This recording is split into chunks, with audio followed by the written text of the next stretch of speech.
Folks, Black Star Network is here. Hold no punches. I'm real revolutionary right now. Support this man, Black Media. He makes sure that our stories are told. Thank you for being the voice of Black America, Roland. Stay black. I love y'all. All momentum we have now, we have to keep this going. The video looks phenomenal. See, there's a difference between Black Star Network and Black-owned media and something like CNN. You can't be Black-owned media and be scared. It's time to be smart. Bring your eyeballs home. You dig?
Today is Tuesday, July 23rd, 2024. Coming up I'm Roland Martin Unfiltered, streaming live on the Black Star Network.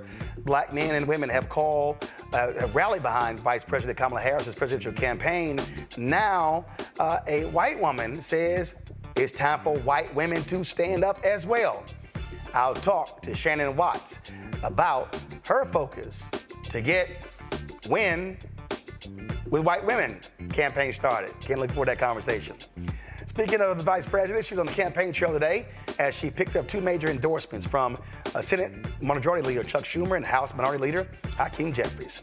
The family of a black Illinois woman who called for help and she ended up being murdered by sheriff's deputies.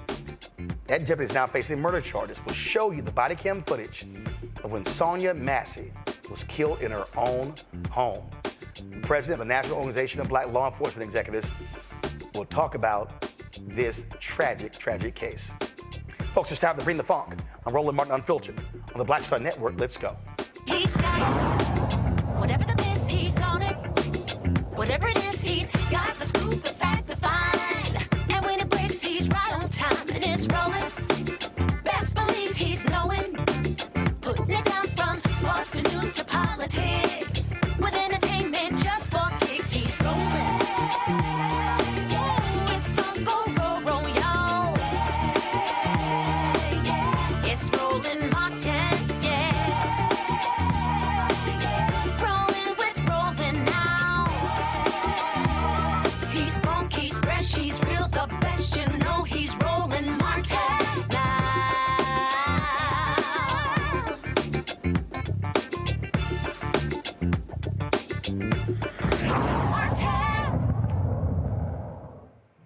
Last night, nearly 54,000 black men signed up for our Win with Black Men call. Nearly 19,000 donors contributed $1.4 million. This followed the day after black women had 45,000 women on a call, raised in excess of $2 million. This is all because of the energy surrounding Vice President Kamala Harris seeking Democratic nomination. Now, Latinos and white women say, guess what? It is time for us to unify. Shannon Watts, founder of Moms Demand, posted this on social media. She said, time to organize a white women's conference call like the black women and men have. They have to support Vice President Kamala Harris. Who's in? Well, Shannon joins us right now. Shannon, glad to have you back on Roland Martin Unfiltered. So you saw this energy going on and you posted a series of tweets that I thought were so important, where you said, white women, it's time for us to step up. Well, Roland, thank you so much for having me on. But more than that, thank you for all of your amazing work and your leadership on this. It's truly been, informative. We stand on your shoulders. We stand on the shoulders of Win with Black Women. There was a clarion call on that call with so many black women and then so many black men, and that was, white women, it's your turn. And it is our turn to use our economic power, our political power, to make sure that Kamala Harris wins. And it's a little bit more than that, too, which is, we all know white women haven't been voting the right way. They haven't been voting to protect all Americans instead of their own communities and their own families. And they need to get outside of their bubble. We have voted for the Republican presidential candidate in every single presidential race except for two since the 1950s. So we have a lot of catching up to do. And I think we can do that when we come together to support the movement as a whole. So this is one initial call that we're hosting on Thursday night to, again, tap into the economic and political power of white women, to educate them and to deploy them to help Kamala Harris win. But at the end of the day, we are all one movement. One of the things that jumped out as I was listening to you talk, and I go back, 2016, 52% of white women voted for Donald Trump. After all the things that he said and all the things that he did, that number went up in 2020. Yeah. What do you think? What is going on?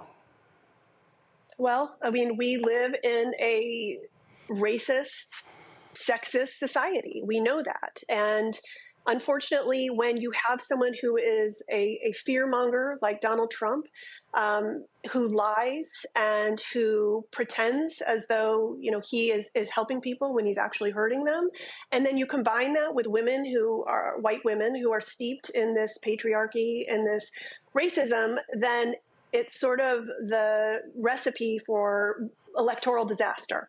And that's what we saw in those election cycles. It is incumbent, though, I think, on white women who voted the right way to galvanize, educate, and convert that other 52% or so of white women who did not vote the right way. And that happens in our communities. That happens in our homes. That happens in conversations with our fathers and brothers and sons, to push back and to be independent thinkers and independent voters. And it is also about making sure when we're at the grocery store or we're at childcare or we're dropping off and picking up our kids, we aren't shying away from these conversations. We are thinking about and talking about the destruction and havoc a Trump presidency would wreak. And it really is, if we can shift even just some of these women who voted the wrong way the last time and bring them back and get them to help support Kamala Harris, we win.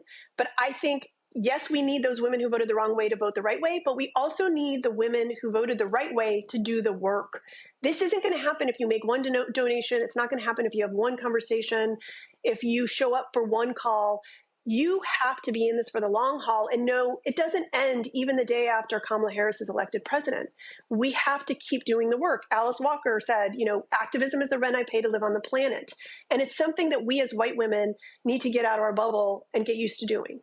Well, the other day, unfortunately, the man who was killed at the Donald Trump rally, when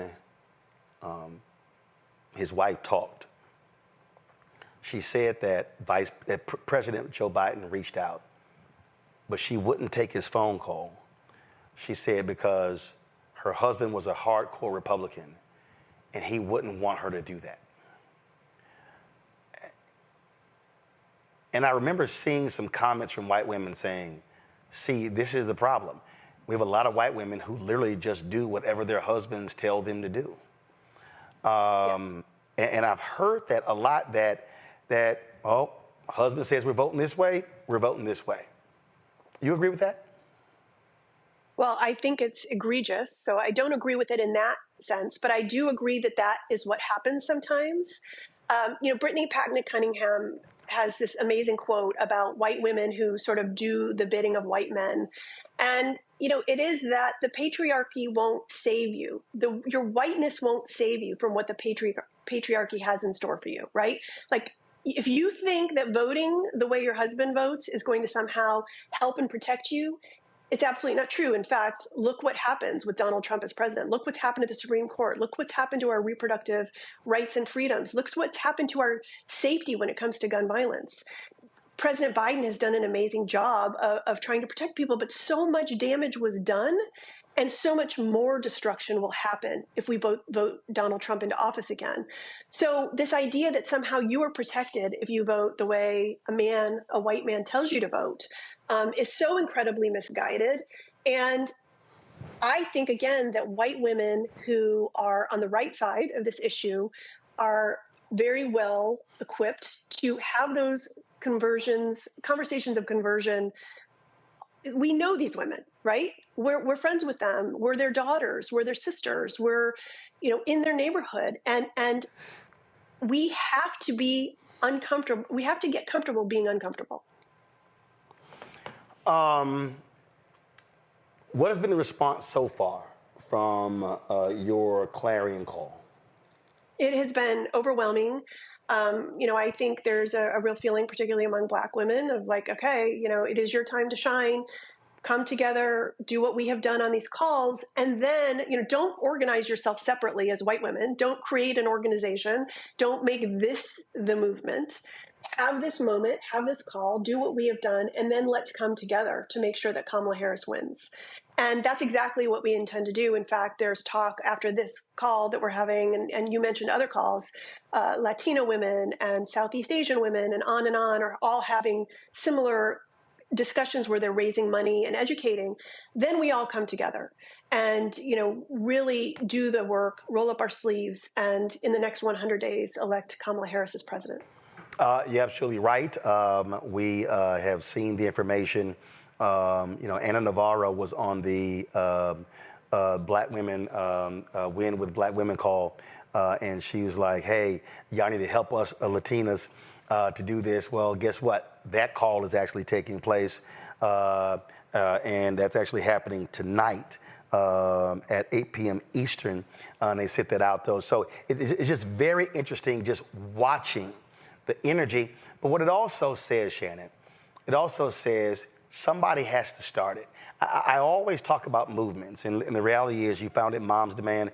And listen, y'all went from this to this. And what I'm always saying is a movement has to start with one person and one idea who tells another person, who tells another person, who tells another person, then it exponentially grows. And that's really what happened here. Those Black women, they've been meeting for 4 years. Yep. Now, I know that because I know many of those women, and I know they've been meeting every Sunday night. And all of a sudden, that thing, and even they said they were not prepared for that thing to go viral. Normally, their meeting is closed and off the record, and they were just shocked and stunned how viral it went. And then, of course, brothers, when they called me and said, hey, man, we got to do something. Then that happened on Monday. And now you're seeing this. But this is what I'm always trying to explain to people. No movement begins without an idea, and that's what we mean by taking a moment and turning it into a movement. Yes, that's exactly right. And you mentioned the word energy. I am old enough to remember what it felt like when I knew that Barack Obama was going to be the candidate and the president. This feels very much like that. It feels like such a historic moment, such a novel moment given the way we got here. And I think we can ride this energy all the way to November and handily elect Kamala Harris. But as you said, everybody needs to have this idea. It isn't just me or any woman or any person who decides we're going to create this big movement to support people. That matters, but maybe not even as much as the little movements in your life, right? The decision to have the conversation with the woman who voted for Donald Trump last time, and to have an open conversation to try to persuade that person or your family or whoever it is. Like, those little micro movements are just as important as the big movements, because you never know when your words will stick with someone and help change their minds. And that includes knocking doors, making calls, sending postcards, doing what I call the unglamorous heavy lifting of grassroots activism. That is how Kamala Harris will win. It is not by white women sitting on the sidelines. Shannon Watts, we appreciate it. Thank you so very much. Thank you. All right, got to go to a break. We come back, chat with our panel. You're watching Roland Martin Unfiltered on the Black Star Network. Hatred on the streets, a horrific scene, a white nationalist rally that descended into deadly violence. White people are losing their damn minds. As an angry pro-Trump mob storms the U.S. Capitol, we've seen We're about to see the rise of what I call white minority resistance. We have seen white folks in this country who simply cannot tolerate black folks voting. I think what we're seeing is the inevitable result of violent denial. This is part of American history. Every time that people of color have made progress, whether real or symbolic, there has been what Carol Anderson at Emory University calls white rage as a backlash. This is the rise of the Proud Boys and the Boogaloo Boys. America, there's going to be more of this. Here's all the Proud Boys, guys. This country is getting increasingly racist in its behaviors and its attitudes because of the fear of white people. The fear that they're taking our jobs, they're taking our resources, they're taking our women. This is white fear.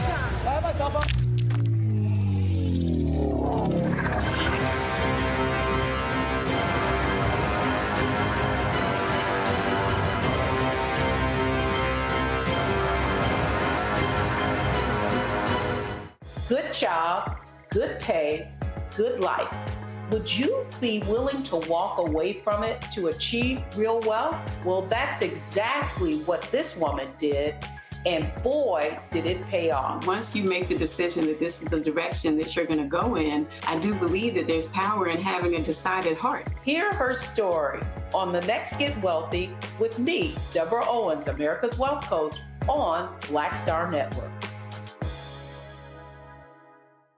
Bruce Smith, creator and executive producer of The Proud Family, Louder and Prouder, and you're watching Roland Martin Unfiltered.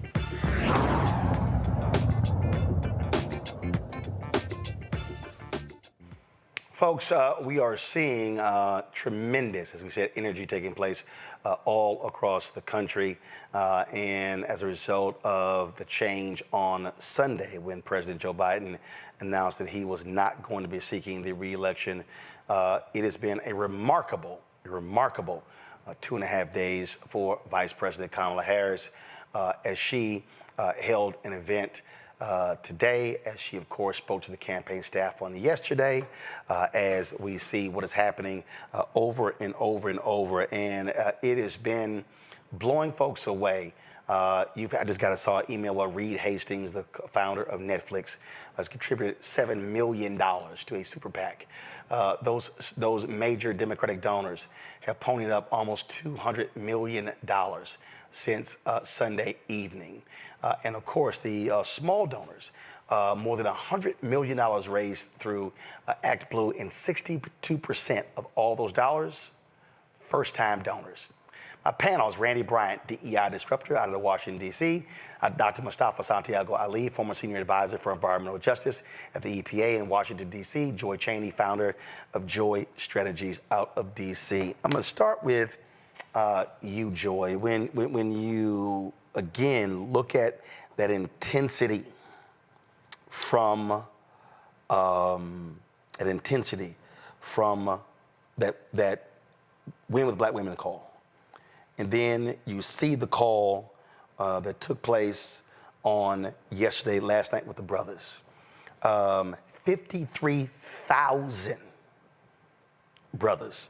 Matter of fact, let me get the correct number.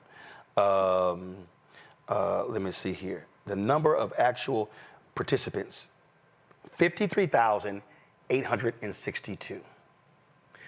Folks would be shocked at that number, Joy.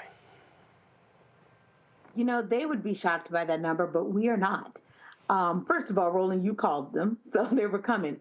But Joteka Edie and Holly Holiday called Black women beforehand, 4 years ago. And when they called, they didn't know who was coming. I think they started with 20 or so people. I joined about a year in, and we've been meeting ever since. We've met through Ketanji Brown Jackson. We've met through, Kamala Harris. We've met over and over again, and now we are meeting as she is moving into the role of Democratic nominee. It's just an example of you just have to go out there on faith and then know that if you're doing the right thing and you're creating a space, that people are going to answer. If you build it, they will come. And that is what has happened. And now we're seeing our Latina sisters, our white sisters, our Asian American sisters come. We're seeing, hopefully, our brothers of all those nationalities come as well. Anyone who's seeking to separate us is going to make a mistake this time. As Ms. Watts had on Shannon before, this is feeling awfully like Obama. And earlier on, we are ready. This is the moment our nation has been waiting on. Here's the thing here. Here's the thing here for me, Mustafa, that just really jumps out. People are waiting to act. And I guess I think about the movie Field of Dreams, that iconic phrase, if you build it, they will come. And what I'm always trying to say to people is that stop complaining about we need this, we need that. Start it. Start it. And once you start it and you tell some other people, you never know how it's going to blow up. And that, to me, I think is one of the big problems here, Mustafa. people are afraid to start. They're afraid to. Jamal Bryant said something the other day who was the Bahamian pastor who passed away in the airline crash? It's escaping me. Miles Monroe. He said Miles Monroe would often say, the place in the world with the greatest ideas is the cemetery, because so many people were afraid to actually live their dreams out. Mm. That's powerful. You know, I'm reminded also, Sam Jackson says, why don't you raise a ruckus and you can make a change? You might not be popular, but by the end of the day, you'll be able to see how things have actually moved forward. You know, last night was incredible. The night before was incredible. I was blessed to be able to listen in a little bit. Man, it was crazy. So my man Keenan just hit me and said, people are still registering and watching the replay on StreamYard. So we've added an additional 1,100 folks who've registered. That's crazy. Go ahead. There's a hunger, right? There is a hunger in our community and beyond our community to make real change happen and to be a part of it. And often folks do wait until somebody lights the match, if you will, that initial flame to get folks going. You know, when I was, it was amazing because I hadn't felt this way in a long time. The last time I did, I was a student organizer for a Million Man March. And when we were in that sea of blackness, of all these amazing black men who were committing to their community to do the things that were necessary to make change happen, was one of those moments in the not so distant past. And then last night, to once again to be surrounded by all of these folks who are committed in action, committed in actually making and giving resources. And y'all know who are watching this show, to get black folks to give up their money means that they got to feel and know that there is something real that's right there. And you could feel that energy. But it wasn't just about energy. It was about actually taking tangible actions and strengthening those black men's organizations who are actually out there on the ground, knocking on doors and talking to folks, making sure the resources make it to the vice president so that she has what she needs to deal with all of the things that are going to come to her. But as you said before, it all starts with that first person who says, you know what, we can do this, and reaching your hands out.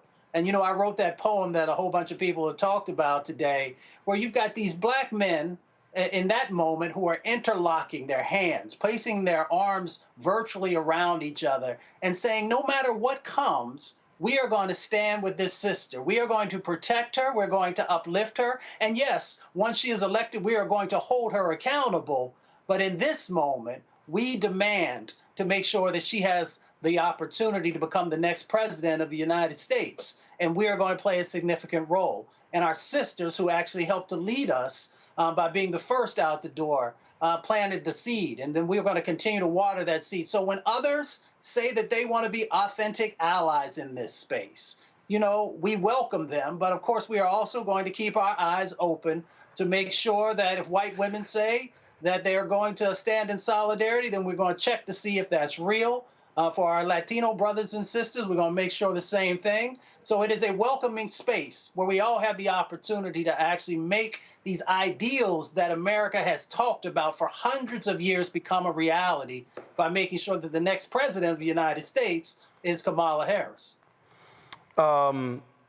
What's interesting, Randy, is you already see the Republican Party, doing what they do. I saw this video where, and this representative from Tennessee always is showing how racist he is. And you got the usual people. And boy, these Republicans, you can't say the N-word publicly, but they sure can't say DEI. And so listen to Larry Kudlow on Fox talking to that idiot Senator Tommy Tuberville of Alabama. Watch this. And of course, her whole history is DEI, diversity, exclusion, and equity. Can you hear me I now? mean, inclusion and equity. I mean, what does that tell you? It's totally woke and it's anti-cops, among all the other things, putting the economics aside. More DEI, defund the police, eliminate ICE, never even talk to the chiefs of the Border Patrol. I mean, really? How's she going to stand up to that? Well, she's for globalization. She's for one world government. She's for this country going the way of socialism, maybe even farther than that. There's no way the American people are going to go for that. They're going to have to do a great selling job, and she's going to have to change her tune, but she's not able to do that. She is from California. She believes in that nonsense that they've put that great state of California in. And we've seen what's happened there. They have put them under. We bailed them out several times from the federal government. So it's not going to be easy. It's going to be hard because we know what we're fighting is trying to get President Trump across the finish line. But thank God he's safe, and let's go. Thank you, sir. Senator Tommy Tuberville. They are just, I mean, they are just going on and on and on, Randy. And again, Tim Burchett, that's who it is. I'm going to try to find his little comment, and it's the usual little nonsense that they trying to play.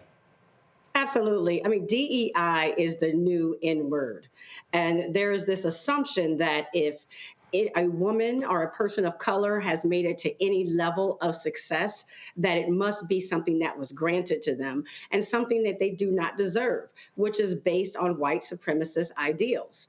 It's insulting, as I have watched the last 72 hours and what's been going on. And of course, I'm reading the insults thrown. In fact, hold on, Randy. I want you to finish your point, but I want to play you what Burchett had to say. So listen to this.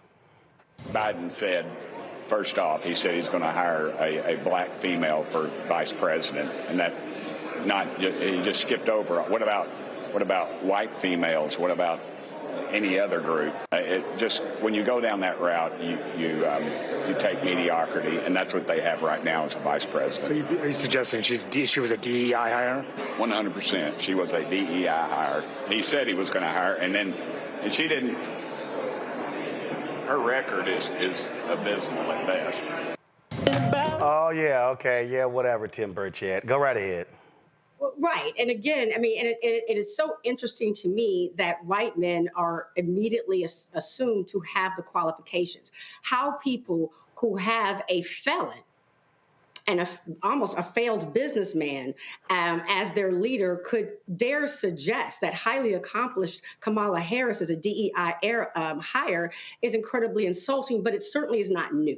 This is what we Black people face every single day. That it's not that we're good enough, no matter how much education we have and no matter how much experience that we have. And so that's something that we're going to have to confront on this campaign. But it's easy because the differences between the two candidates is large and grand. So I'm going to enjoy tearing people apart when it comes to this.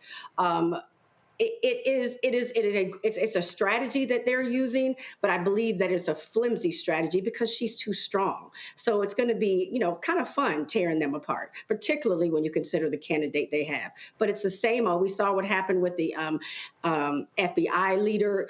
Every time, it's always a DEI failure and decision. And even when they say, what did she do as vice president for Biden? I never heard anyone ask, what did Biden do when he was president for Obama? Or Pence, wait a minute, or Pence, or Quayle, or Gore, or Cheney. I mean, again, that's what's so hilarious to me. Everybody knows that the vice president's job is really just the next in waiting. I mean, come on. But this whole, oh my God, she's been horrible. Her policies, but she serves at the behest of the president. Absolutely. That is it. But we're going to be scrutinized more critically and harshly just for the simple fact that she is a woman and that she is of color. All right.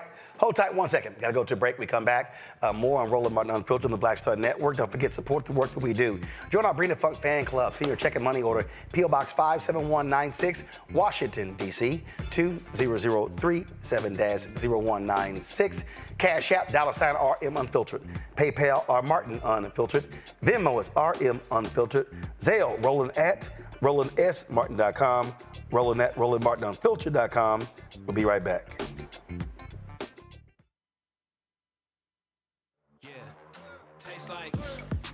Curl Prep Natural Hair Solutions at curlprep.com. I'm in shock.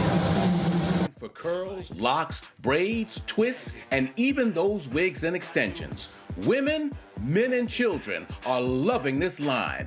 Look at this video and you be the judge. People line up to see this product in action at hair shows, and when they take a seat and try it, they don't believe it's their hair. Buy the products at curlprep.com. It works on all hair types. Use code ROLAND, that's ROLAND, lowercase letters, to get a 15% discount. Parents, remove the ouch. You will love this system because you can comb the product through your child's hair with your fingers. It's all at curlprep.com. Use code ROLAND, lowercase letters, to get a 15% discount. On a next, A Balanced Life with me, Dr. Jackie. How are you being of service to others? Doing for someone beside yourself is such a big part of living a balanced life. We'll talk about what that means, the generation that missed that message, and the price that we're all paying as a result. Well, now all I see is mama getting up in the morning, going to work, maybe dropping me off at school, then coming back home at night. And then I really didn't have any type of time with the person that really was there to nurture me and prepare me and to show me what a life looked like and what service looked like. That's all on a next, A Balanced Life with me, Dr. Jackie, here at Black Star Network. Hey, what's up? Geek Tony in the place to be. Got Kicked Out Your Mama's University, creator and executive producer of Fat Tuesdays, an air hip-hop comedy. But right now, I'm rolling with Roland Martin, unfiltered, uncut, unplugged, and undamn believable. You hear me?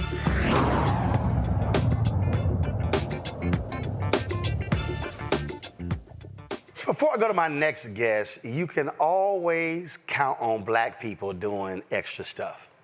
So when I'm playing video from my iPad, so when you're on Twitter, what happens is you play the video straight. So normally we download the video, but listen, we rocking and rolling. You can just play the video straight on Twitter. Now Twitter used to, when you played the video, it will stop at the end of the video. Well, they changed their algorithm, so now it just jumps to whatever the next video. So when I played that Tim Burchett bite, the next video was two big asses. Actually, it looked like four hams. And it was Jonathan Slocum, the comedian, who of course sent me a text message where he said, be careful, bro. Go to my iPad. And so he took a screenshot of him watching the show on his Mac computer. And I'm like, Jonathan, this is how this works. I said, but don't worry about it. I said, watch this. It's coming up next. So I think this was really Jonathan just trying to get a shout out on the show. So Jonathan, you got it. All right. I've said here many times that Vice President Kamala Harris is the weapon the Democrats needed. Now that she is headed to become the presidential nominee, it looks like I, along with others, was right. Author and columnist Steve Phillips published this article, Running Kamala Harris May Actually Be a Political Masterstroke for the Democrats. He's the author of Brown is the New White and How We Win the Civil War. He joins us from San Francisco. Okay, Steve, why do you say it's a masterstroke? So it's great to be with you, Roland, and you were 100% right on Kamala being the one. Lost in this, the concern about the polls, everyone's talking about how badly Biden was doing in the polls, et cetera, is that ironically or interestingly, his numbers with white people were fine. He had 42% support among whites, in the CBS poll that had him down 4 or 5 points. And that was the thing that I kept emphasizing. A week after the debate, my man Terrence Woodbury, the top pollster, sent me this text message to that point. I'm gonna let you finish that, Steve, but I want to. So he sent me this. I'm trying to pull it up. We were talking about his numbers, and he said, I think Biden still can win this. He said Democrats got to stop trashing their own candidate. But what he told me was what you just said about those white numbers. What he told me then was, this was, everybody think I'm lying, this was July 12th. Debate was June 27th. He said, path to victory is clear. Biden is winning white seniors, white women, white college, white suburbs. That's about 70% of the electorate, and they are the hardest for Dems to win. Biden was doing better among white voters than Clinton, Hillary Clinton, and Barack Obama. And I said, my biggest concern, Steve, was if they force Biden off the ticket, will that white demographic hold? Now continue. Exactly, and that is the challenge that we're going to have to look to. And so, but the reason it's a masterstroke is because if, in fact, as those polls were showing, that the percentages in support among people of color was low. They had people, African American support at like 73%. No Democratic nominee has ever gotten less than 83%. And so that was the underlying problem. And so you had Latinos down at like 50-something%. Biden got 65%. So if you can galvanize and mobilize and inspire the voters of color, shore that up, bring up the enthusiasm, that's going to bring the overall numbers back up significantly. I expect, based on this, what happened with the Black women call, the call you organized, the Black men call, and all these different pieces, I expect that Kamala is going to have Obama-like numbers among African Americans, which then gives you a little bit of wiggle room in terms of the white support. You can actually lose a little bit of the white support. You could really go down to around 39, 38%. Right. Obama got 39% in 2012 in his reelection, but he had such large black support that he was able to carry the day. But I think what people need to understand, and again, this is, excitement is one thing, but I think the Dobbs decision is the wild card. Yeah. Here's what I mean.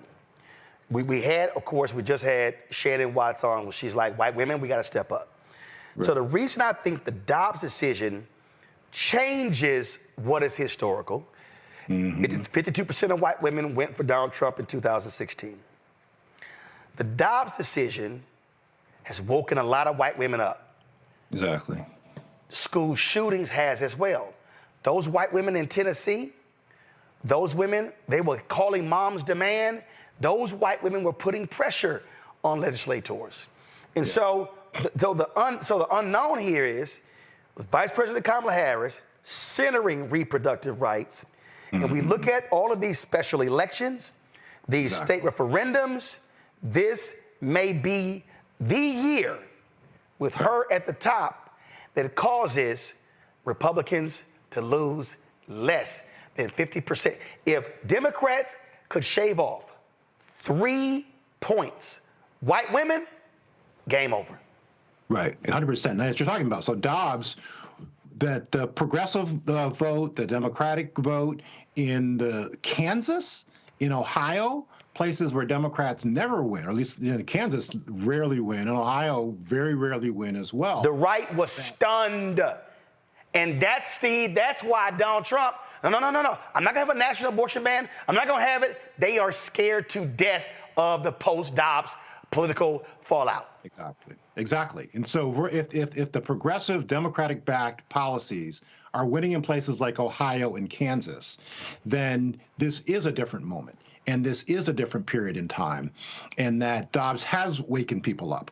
And so you take that as well as the larger cultural dynamics in terms of where, the place, the success of the movie Barbie, Beyonce, Taylor Swift. The culture is having more embrace of women's perspectives, women's point of view, women's independence. And so this really could be the moment to run a woman at the top of the ticket, and a woman of color on top of that is even an added benefit.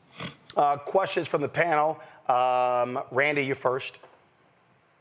Hi, thanks for being here. What I am wondering when we talk about how we need to just get a small percentage of white women, what do you think the key is to that? I mean, just referencing back to the guests before, like, what do you think is going to make the difference in that now?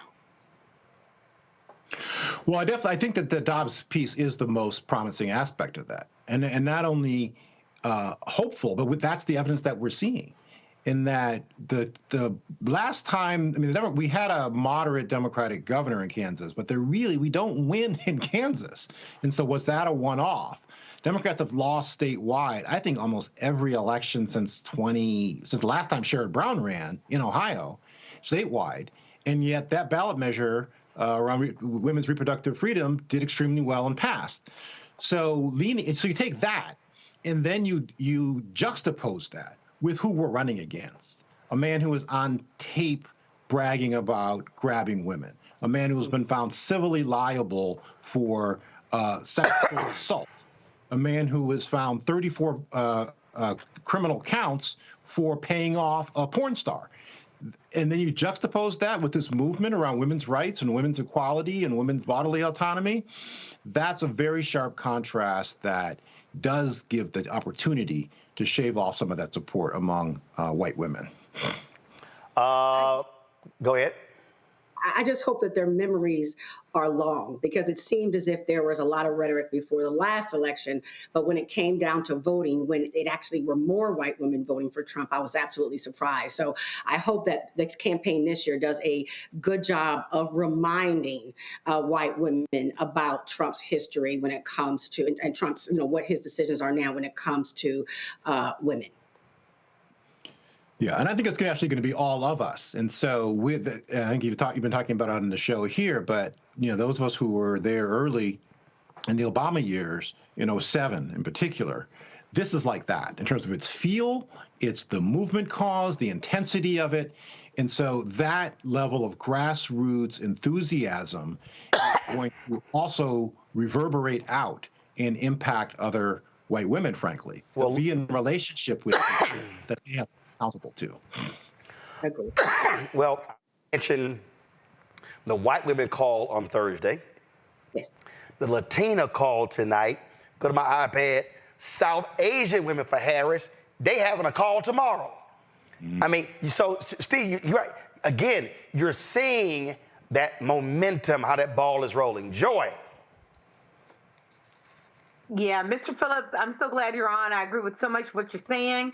I mean, my question for you is, yes, we want to count votes and we want to count constituencies, but how much of this is about us moving from yes, we would have won to us having to being able to blow it out of the ballpark so we can definitively put down this anti-American, anti-democracy, frankly, anti-holy campaign and movement of Donald Trump and MAGA. I feel like we got to do more than just barely squeaking it out. We would have taken it. But with Kamala Harris at the top of the ticket, we have the ability to put down what has really been a destructive movement in our nation. And frankly, what was creeping across the world, and other countries are putting it down, authoritarianism in their worlds, we got to do it in their countries and we got to do it in ours. And this is an opportunity for us to do it with Kamala. Absolutely. There's so much. Isabel Wilkerson in her book Cast talks about comparing what happened with Trump in 2016 to a pathogen being unleashed. And that's what's happened in this country and within this world.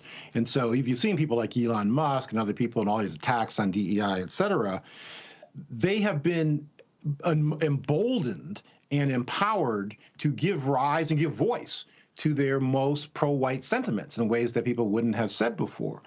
But now to go up against a movement and a candidate who's a woman of color and who is talking about the diversity of the country, unifying people, not this division and hate, it's so inspiring that it is very much like 2008 in ways that Obama galvanized the electorate in ways that had large ripple effects. The House is in play. We really should take back. We should never have lost the House, frankly. The Senate, holding the Senate and then winning the White House, creates an opportunity not just to make history to elect Kamala to the White House, but to pass a policy agenda. All it takes is a majority vote in Congress and the signature of the president to expand the Supreme Court, which has been hijacked by Trump and by the right wing. And then you can move forward a whole significant agenda, a public policy agenda, which speaks to the growing multiracial majority and not to the reactionary and fearful minority. So the potential of what is possible, not just between now and November, but over the next 4 to 8 years is enormous. That's right. That's right. Folks, Mustafa. Yeah, well, Mr. Phillips, thank you for your scholarship. I've had the chance to read a couple of your books, and then, of course, the most recent Guardian article. You know, in the two previous conversations you've had with the panelists, I'm curious. We take a look back to Obama and him doing his due diligence and deciding who his vice president would be, and through that calculus, figuring out if it helped him to be able to garner the votes that were going to be necessary. What type of person would be necessary for Vice President Harris to be able to shore up these votes that we've been talking about here over the last few minutes? So it's not going to be decisive. I mean, as we're seeing over the past, just 48 hours, the momentum and the movement and the transformative nature of Kamala's candidacy in and of itself, I actually believe is going to propel this candidacy and this ticket forward. And so we shouldn't get too hung up on that. So there's a very significant strategic calculation. And I don't frankly know which way to go with it, to be honest with you. It'd be interesting to see. So we can go the traditional route, which would really do what Obama did and choose more of a moderate white man to balance the ticket, calm the fears of white people, and to make a geographic play. So potentially somebody in the Midwest, et cetera. And some people are talking about Roy Cooper or Mark Kelly out of Arizona, right? The battleground state white guy. Or Andy Beshear out of Kentucky, the governor. Exactly, right. Andy Beshear, where J.D. Vance supposedly is from Appalachia, right? So that's one route. The other route is to do more what Bill Clinton did and double down on the gestalt of the moment. And so rather than balance his ticket, he went with another young white Southerner, which people thought was a crazy idea, but he rode the wave of that moment. And actually, I ran for office in the school board in '92, and I know that there was this generational call, this generational new leadership stepping forward attitude and mindset throughout the country. And so do you double down and choose a woman? And for all the reasons we were just talking about, and go full bore and really define that ticket on the Republican side as being the anti-women, anti-reproductive choice, anti-bodily autonomy people, which they are, and then ride this enthusiasm of women and potentially bring along more of the white women in that regard as well. I think either route is defensible, and I think either route will play out, frankly. And so it'll be interesting to see which calculation Kamala and her team makes. Mr. Phillips, can I weigh in on that? Go ahead. So I was going to say, you know what? I think you're so right. The real story here is that we have very few bad options. We have very few bad options here. Many people were ready to vote for Joe Biden, but he's pulled out. Many more people, I think, are ready to vote for Kamala Harris. And then we have fantastic VP candidates, really a deep bench. And that was something that we did not have for a long time in Democrats. We have a deep bench. You want someone a little older, we got Roy Cooper. You want younger, we got Josh Shapiro, Andy Beshear.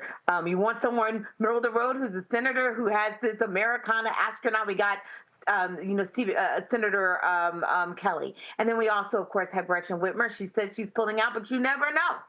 You never know. We love that she is a campaign co-chair. There are no bad options here. What you know is that we're ready for something new as a nation. We're ready to move into a new era. And so that's what's so exciting. And people feel it. And you are right. It feels like when we elected Barack Obama. We're ready. Yeah. And this isn't the main point, but we should, keep in mind, those of us who have a race-conscious analysis, that I think there's a lot to argue for Whitmer as the VP. And if she runs as VP, and if they win the White House, then the lieutenant governor of Michigan is Garland Gilchrist, an African-American, who would then become the governor of that state. If they pick Pennsylvania Governor Josh Shapiro, lieutenant governor there is black. But here's what I love, Steve. I love the fact that when Obama picked Biden, and everybody kept saying, well, he needs a white man, he needs this, he needs that. Didn't nobody call that DEI?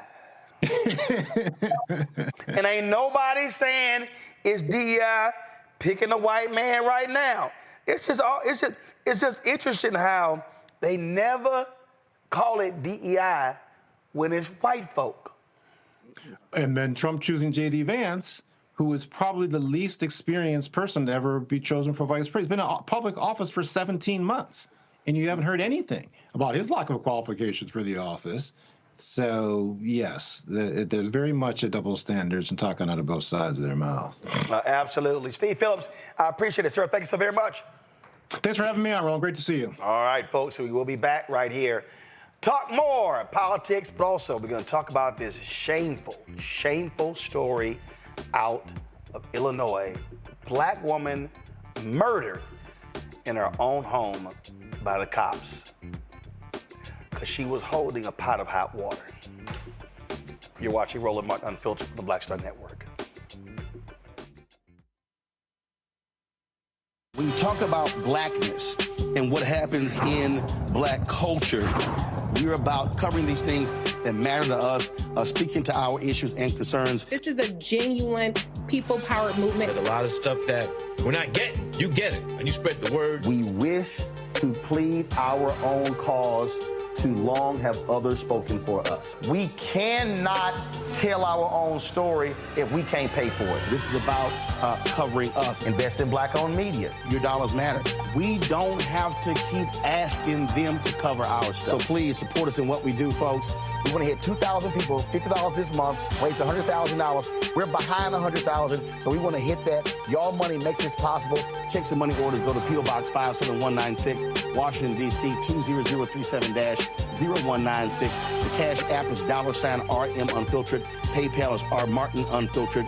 Venmo is RM Unfiltered. Zelle is Roland@RolandSMartin.com. Coming soon to the Black Star Network. I still have my NFL contract in my house. I have it in a case. It's 4 of them, for my 4-year contract. I got a $600,000 signing bonus. My base salary for that first year was $150,000. Matter of fact, $150,000. $150,000. That's what I made. $150,000. Now think about it. My signing bonus was a forgivable loan, supposedly. When I got traded to the Colts, they made me pay back my signing bonus to them. I had to give them their $600,000 back. Wow. Yeah, I was so pissed. Because, man, I try to be a man of my word. I'm like, you, I'll give you your money back. You know, even though I know I earned that money, right. I gave them their money back. I gave them their $600,000 back. But yet, I was this malcontent. I was a bad guy. I'm about the money. It wasn't about the money. It was about doing right. Because I looked at, because you look at contract. Look at John Edwards. John Edwards was making $1 million, $800,000. I was making $150,000. I mean, I was doing everything. And I'm like, but yet I was, man, I got so many letters, you know,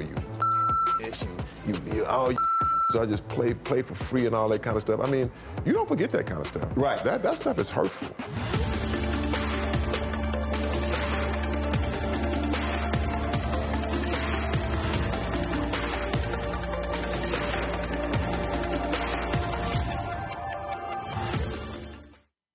Hello, I'm Paula J. Parker.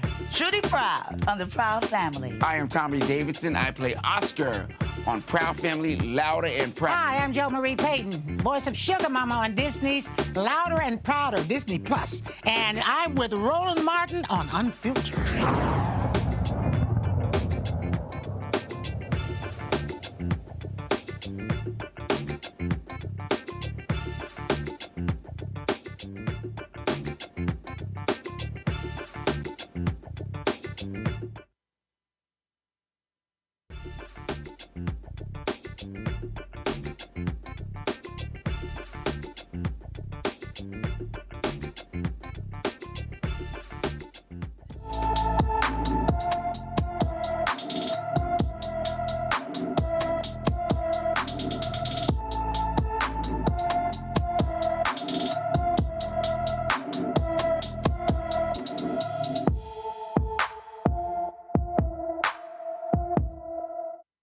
LaShondra Follins has been missing from Minden, Louisiana since February 24th.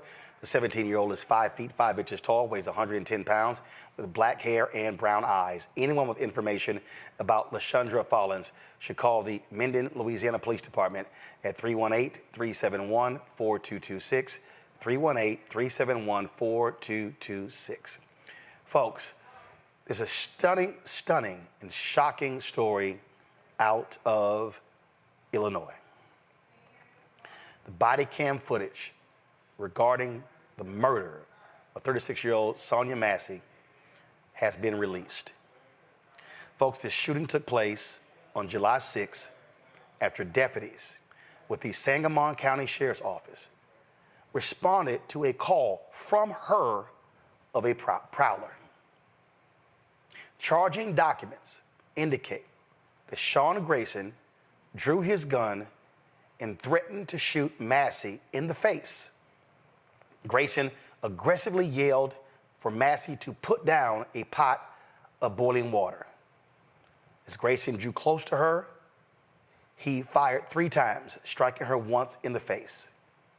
Grayson did not activate his body-worn camera until then, though another sheriff's deputy, who has not been named, had his activated after arriving at Massey's house.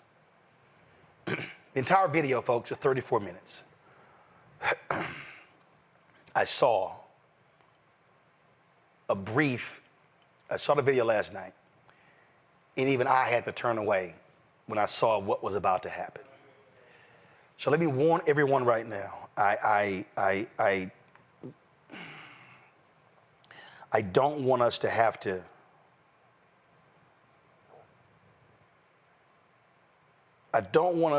to deal with this. But I need you to turn away if you do not want to see this video. Remember we had, Hakeem Jeffries in Fort Worth, shot and killed in her own home? We've seen this for far too many times. So, roll the video. Windows. Oh, it was something that happened earlier. Okay, perfect.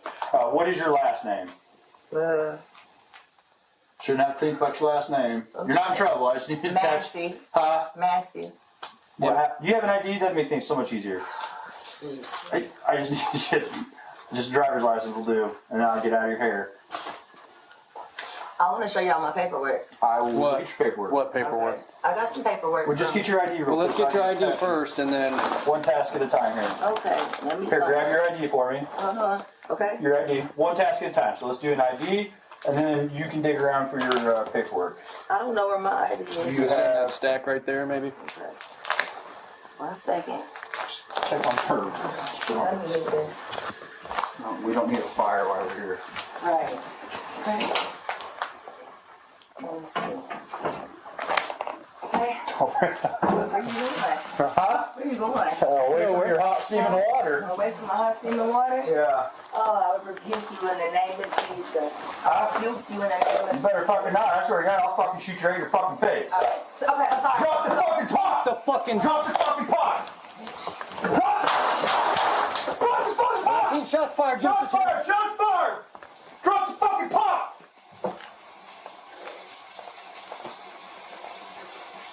Bring EMS now. We got a headshot wound to the female. Headshot wound to the female. 1078. Fuck. I was on. I'm gonna go get my kit. No, headshot. Yeah, she's done. You can go get it, but that's a headshot. God damn it. God, fuck. Yeah, I'm not taking fucking boiling water in the fucking head. And look, it fucking came right to our feet, too. God damn it. Fuck. God damn it. You good? I'm good. You good? Yeah, I'm good. What's she got? Let her fucking just... God. Isn't that what you do, man? Fuck.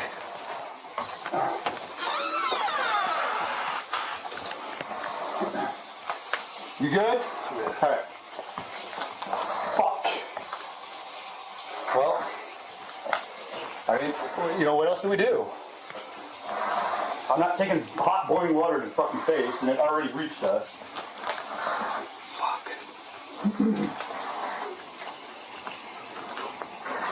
They got a 52 en route? Yeah, 1078.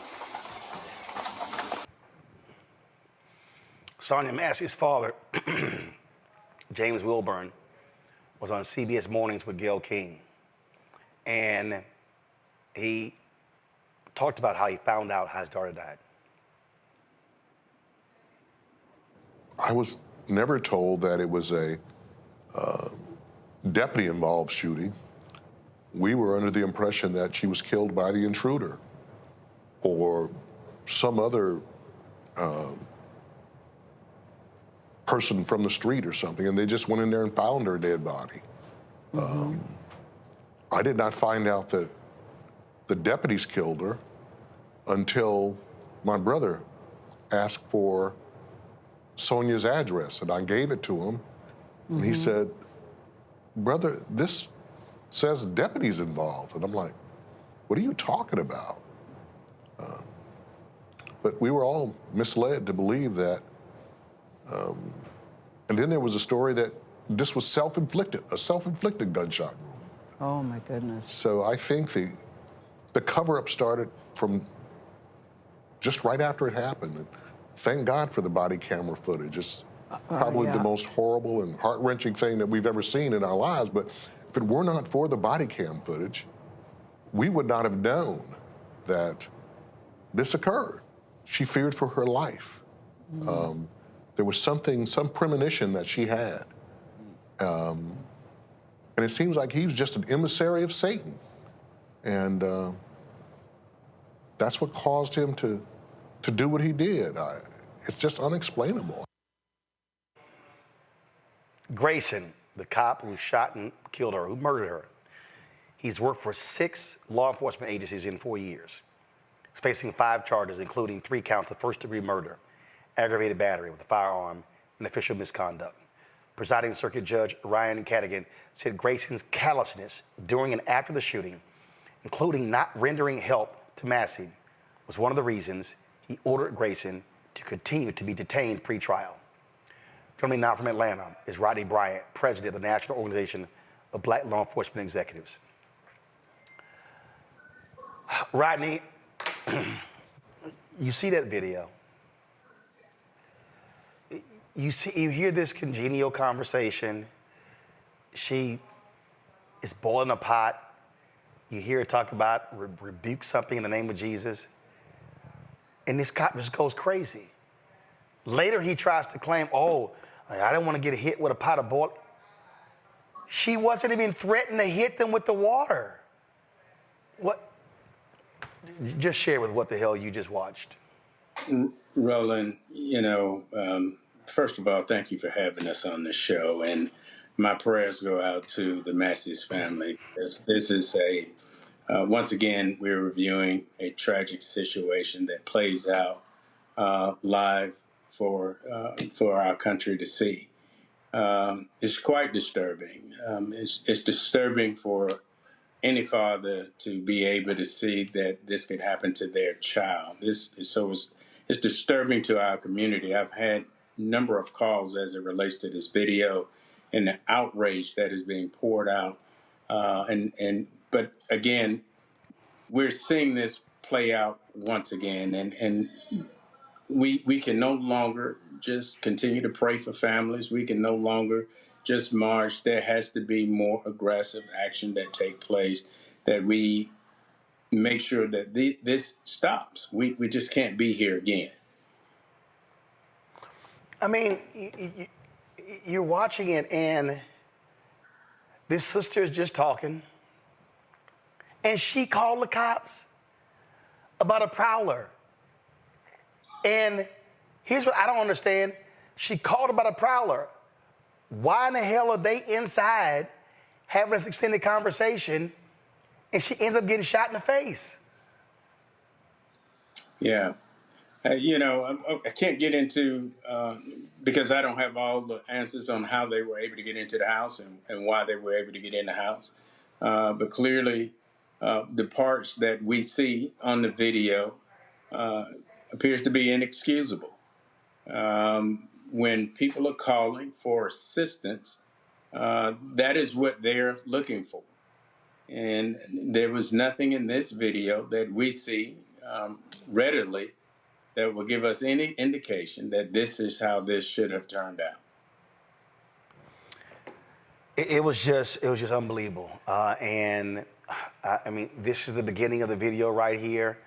And you know, there are just no words for what we just saw. And this cop absolutely should have been charged with murder.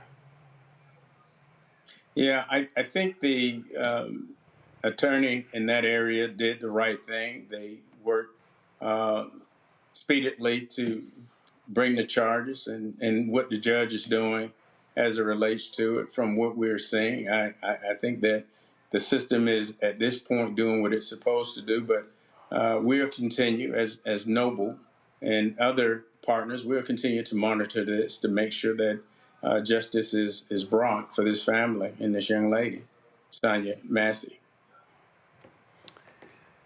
Indeed. Rodney, we certainly appreciate you joining us. Thanks a lot. Thank you for having me. I just have no words, Mustafa. I mean, we do these stories over and over and over again. There's a black woman who thought there was a prowler outside of her home. She calls the cops, thinking they're there for protection. They're having this conversation inside. She's boiling some hot water, and this cop gets the impression that she's gonna douse them with hot water. I didn't see any moment in that video where she even attempted to throw the water at them, and they shot her in the face. I mean, it's hard to watch. But the reality of the situation is that they still don't see us. They don't see us as human. And we need to stop pretending like there are officers that do. Now, that's not to say that there are not some good officers that are out there. We've talked about that before on the show. But people see us as sacrificable. So as you begin to unpack this, you have to ask the question, how is it that this officer worked at 6 different places in 4 years? Right there, red flag. And what was the reason why he was, moving around so much?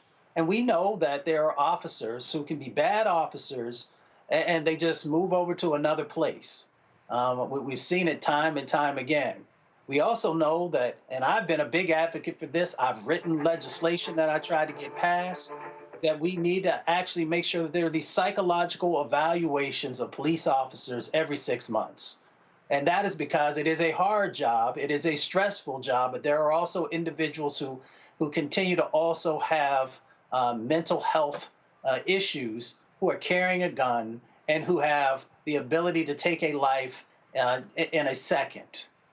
The other part of it is that sister did nothing to justify his actions. He locked in. And he said, I'm going to shoot you in the face. He said, I'm going to shoot you in the face.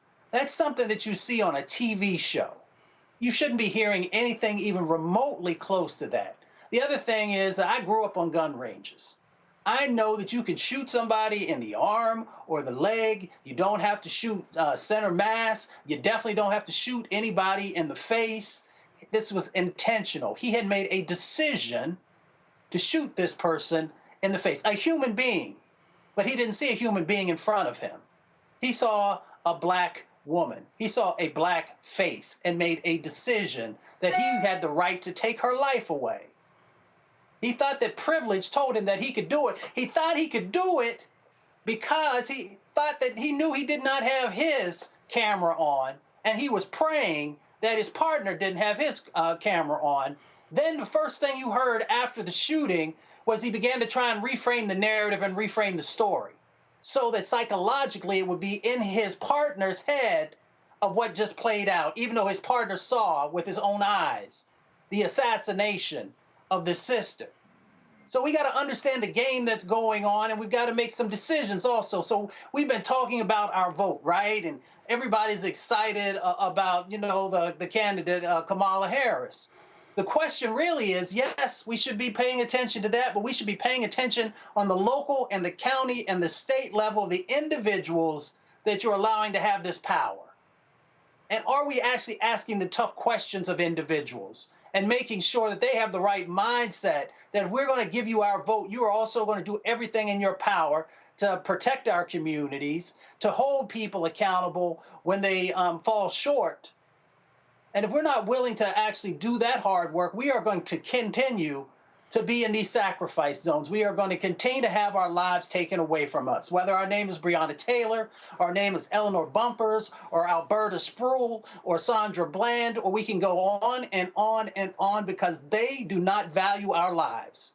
So we've got to figure out how we're going to change that paradigm, and a part of that is by holding them accountable. And of course, the other side of it is the side where we have the litigation, but that is too late then, because we have already lost another individual who's a part of our family. Randy. This is a heavy one. It almost seemed as if he came in to kill.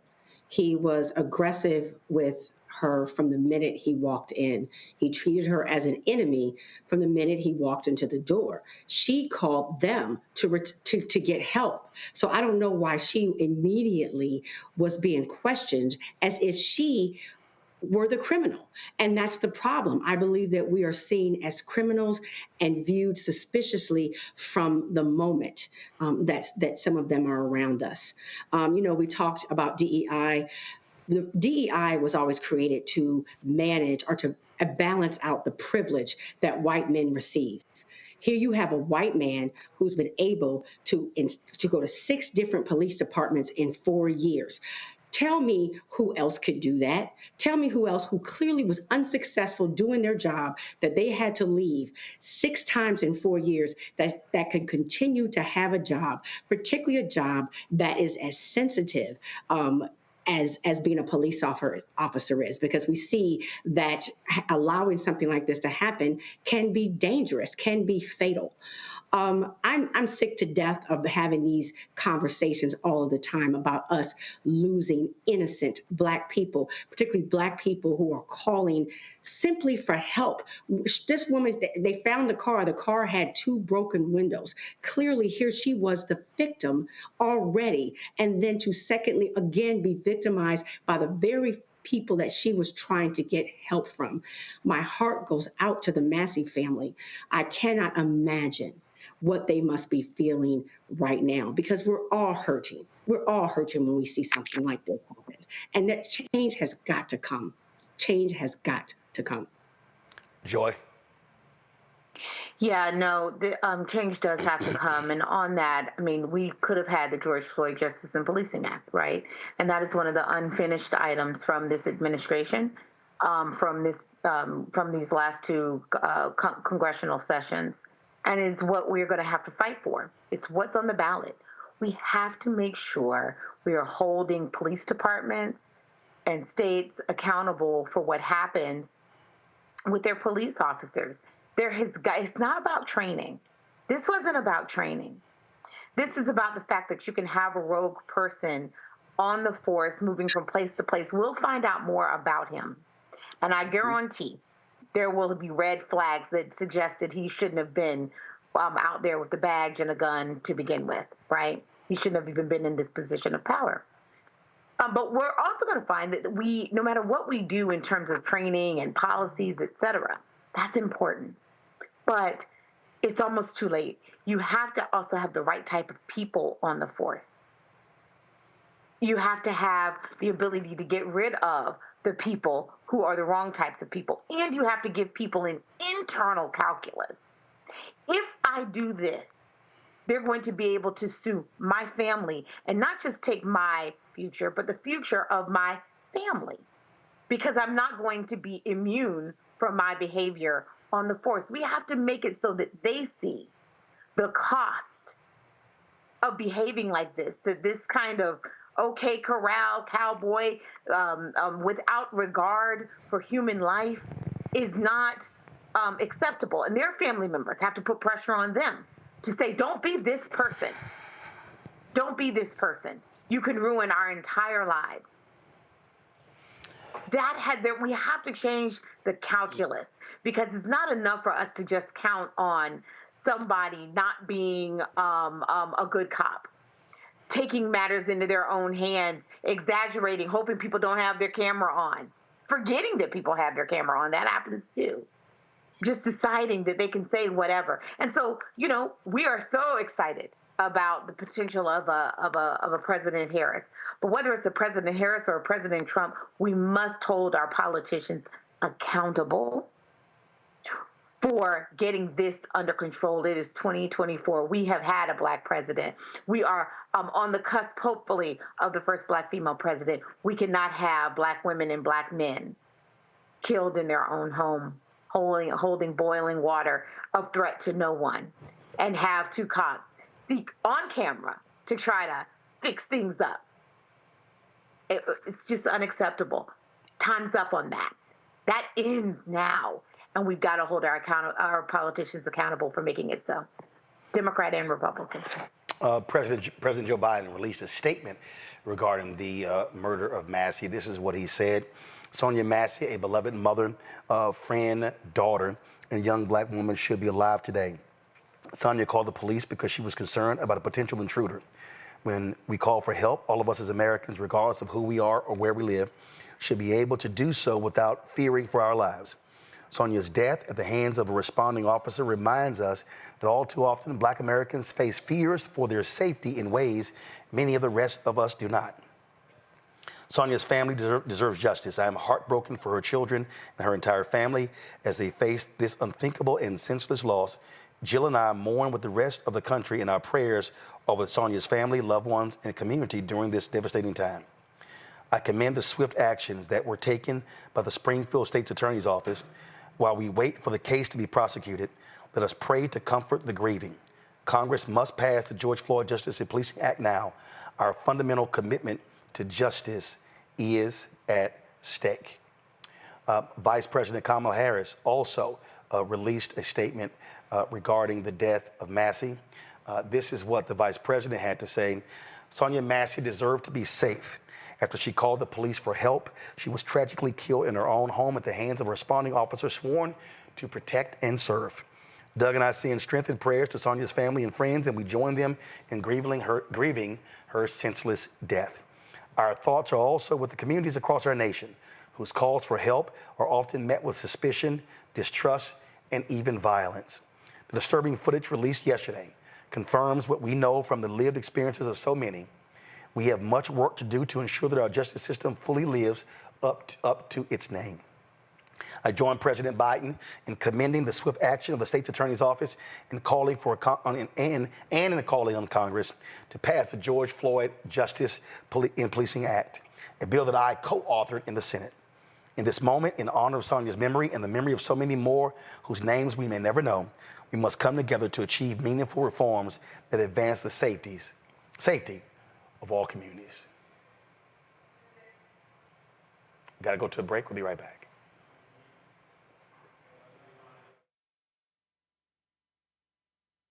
Hatred on the streets, a horrific scene, a white nationalist rally that descended into deadly violence. White people are losing their damn minds. An angry pro-Trump mob storms the U.S. Capitol. We've seen shooting. We're about to see the rise of what I call white minority resistance. We have seen white folks in this country who simply cannot tolerate black folks voting. I think what we're seeing is the inevitable result of violent denial. This is part of American history. Every time that people of color have made progress, whether real or symbolic, there has been what Carol Anderson at Emory University calls white rage as a backlash. This is the rise of the Proud Boys and the Boogaloo Boys. America, there's going to be more of this. Here's all the Proud Boys, guys. This country is getting increasingly racist in its behaviors and its attitudes because of the fear of white people. The fear that they're taking our jobs, they're taking our resources, they're taking our women. This is white fear.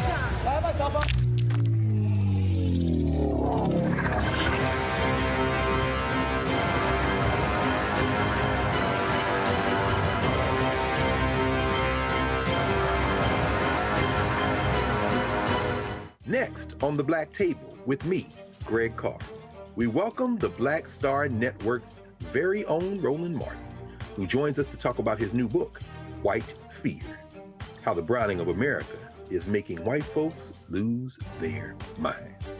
The book explains so much about what we're going through in this country right now, and how, as white people head toward becoming a racial minority, it's going to get, well, let's just say, even more interesting. We are going to see more violence. We're going to see more vitriol, because as each day passes, it is a nail in that coffin. The one and only Roland Martin on the next Black Table, right here on the Black Star Network. Curl Prep Natural Hair Solutions at curlprep.com. I'm in shock. For curls, locks, braids, twists, and even those wigs and extensions. Women, men, and children are loving this line. Look at this video and you be the judge. People line up to see this product in action at hair shows, and when they take a seat and try it, they don't believe it's their hair. Buy the products at curlprep.com. It works on all hair types. Use code ROLAND, that's ROLAND, lowercase letters, to get a 15% discount. Parents, remove the ouch. You will love this system because you can comb the product through your child's hair with your fingers. It's all at curlprep.com. Use code ROLAND, lowercase letters, to get a 15% discount. Fanbase is pioneering a new era of social media for the creator economy. This next generation social media app with over 600,000 users is raising $17 million, and now is your chance to invest. For details on how to invest, visit startengine.com/fanbase or scan the QR code.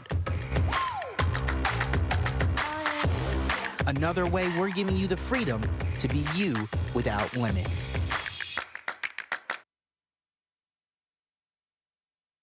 Good job, good pay, good life.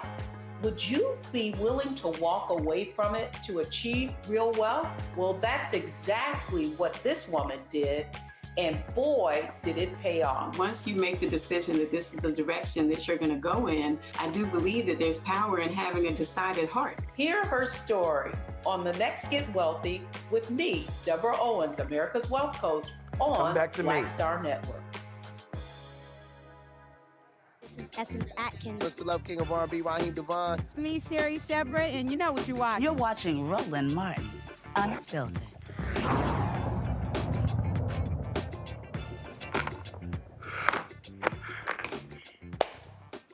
All right, folks, welcome back. We're at the top of the show. We were talking about, again, these Republicans and how their use of DEI. And thank God you have some Republicans who have honor, integrity, ethics, morals, values, and principles. One of them is Lisa Murkowski, the United States Senator from Alaska. Now, she don't like Donald Trump. She's made it clear Donald Trump should not be at all running. Should be the Republican nominee, and she's talked about that.